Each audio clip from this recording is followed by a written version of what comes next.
마음이란 어디서 온 것인가? 마음은 창조력이 있어서 마음속에 품고 있는 생각대로 피가 맑아지고 세포 조성이 완벽하게 이루어진다. 알 것 같지만 잘 모르는 것이 마음이다. 마음이란 분명히 내 안에 존재하는데 어디에 있으며 어떻게 작동하는지 잘 모른다. 내 마음은 나라는 존재가 탄생하는 동시에 생긴다. 아니, 유전 법칙에 따라 어머니의 태중에 있을 때 육체가 조성되기 시작하므로 엄밀하게 말하면 피가 돌고 뇌가 움직이면 그때부터 마음이 생겼다고 할 수 있다. 그런데 그 마음은 DNA를 통해 유전되므로 내 마음은 부모님의 마음에서 왔다고 할 것이다. 그러면 부모님은 그 부모님의 마음에서 왔을 것이고 이렇게 조상의 핏줄을 따라 올라가면 맨 처음 조상이 나온다. 마음은 그 첫 조상으로부터 비롯된 것인데 그 첫 조상의 마음은 어디서 온 것인가? 라는 의문이 또한 생긴다. 첫 조상이 생기기 이전에 마음이 있어야 그 마음이 첫 조상에게 옮겨졌다고 생각하는 것이 논리적이다. 그렇다면 우리의 마음은 첫 조상 이전부터 존재하고 있었다고 봐야 맞을 것이다. 그렇다면 첫 조상 이전에 있던 그 마음은 어떤 것인가? 그 마음을 성경에서는 하나님의 영이라고 하거나 천가에서 내려오는 화두, 부모 미생전의 너의 본래 면목이라고 말하는 것으로 보인다. 승리자 조희성님의 말씀을 들어보자.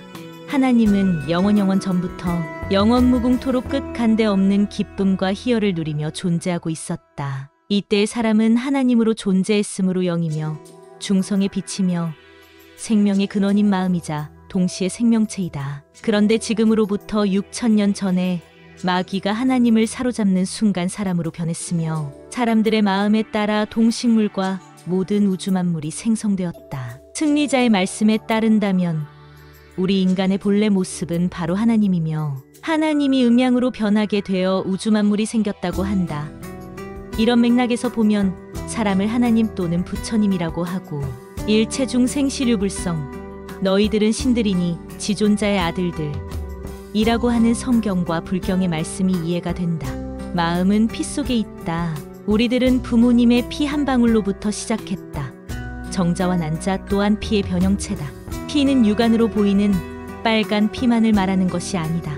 혈관을 통하여 흐르는 호르몬, 효소, 림프액 등 모든 것이 피에 속한다. 그 한 방울의 피에는 조상들의 유전 정보가 다 들어있다. 그 유전 정보가 뇌를 통하여 마음으로 표현되는 것이다. 사람이 생각을 할 수 있는 것은 뇌세포의 피가 통하고 있기 때문이다.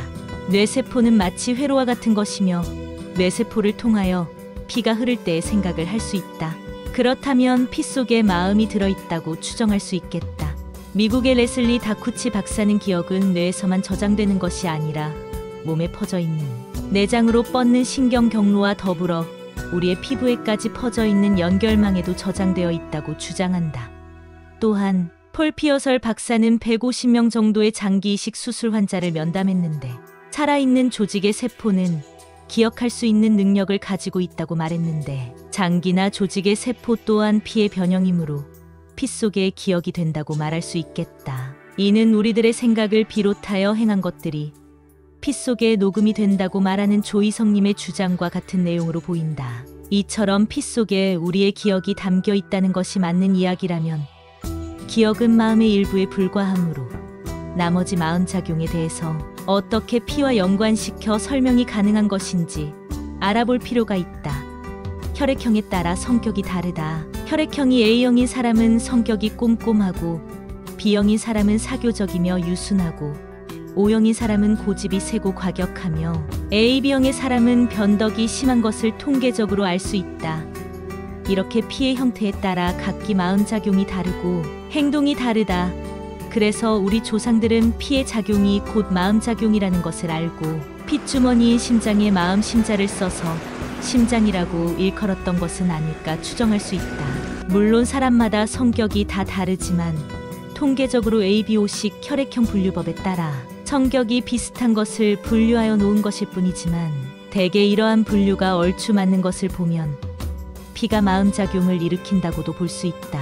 관상으로 마음을 알 수 있다. 사람의 얼굴은 그 사람의 모든 것을 나타낸다.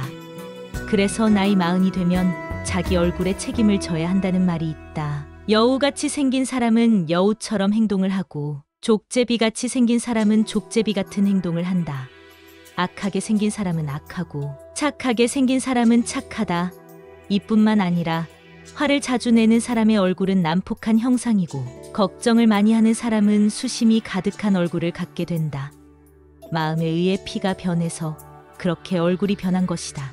우리말에 생긴 대로 노내라는 말도 피의 변화가 생김새까지 변화시킨다는 점을 보여주는 흔한 말임을 알 수 있다. 부부가 닮는 이유. 부부가 수십 년 같이 살다 보면 서로 닮는 경우를 많이 본다. 얼굴도 닮을 뿐만 아니라 하는 짓도 닮게 된다. 이것 또한 피의 변화로 인해 생김새가 변하는 근거이다. 여담으로 재밌는 사실이 있다. 자녀가 남편을 닮거나 부인을 닮는 경우가 많은데 그 이유는 이렇다. 부인이 남편을 지극히 사랑할 경우에는 태어난 자식이 남편을 닮게 되고 그렇지 않을 경우에는 부인을 닮게 된다. 말 속에 들어있는 심혈영실론. 우리말 속에 마음의 변화에 따른 피의 변화를 나타내는 말이 많이 있다. 간이 콩만해졌다. 대담하다. 비위가 상했다. 얼굴이 사색이 되었다. 이런 표현들은 마음 먹는 대로 피가 변해서 장기나 기관이 변하는 것을 단적으로 표현한다. 심신이약. 심신이약이라는 게 있다. 이것은 마음과 몸의 관계에 의해 발생하는 병을 치료하는 의학이지만 일반인들에게는 잘 알려지지 않았고 의사들에게도 조차 생소한 학문이며 설령 심신의학이 있다는 것을 알고 있는 의사들도 이 분야를 인정하는 사람이 극히 드문 그런 학문이다. 하지만 저 유명한 프로이드가 무의식을 깊이 연구하여 세상에 내놓았으니 심신의학의 할아버지라고 해도 틀리지 않는 말이다. 심신의학은 프로이드, 아들러 등에 의해 그 기본 개념은 이해되었지만 심신의학으로 발전시킨 사람은 프란츠 알렉산더이다. 그러다가 존 사노 박사에게 와서 심신의학이 중요한 질병 치유 사례가 된다는 것을 알게 되었지만 아직도 많은 의사들이 인정하지 않는다고 한다. 심신의학에 따르면 많은 병들이 무의식과 관련이 있다는 것이다.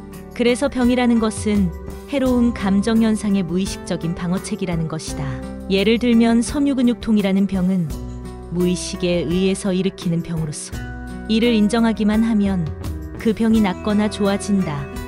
이 밖에도 거짓말 탐지기를 이용하여 수사를 하는 것도 마음과 피의 변화에 따른 메커니즘을 이용하는 것이다.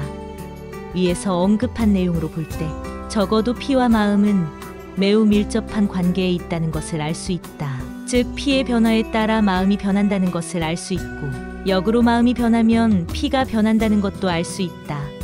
따라서 영생의 확신의 마음을 갖게 되면 영생의 피로 변하고 반대로 죽을 마음을 먹으면 죽는 피로 변한다는 승리자 조이성님의 가르침은 과학적이며 누구나 납득할 수 있는 보편적인 학설이다. 감사합니다.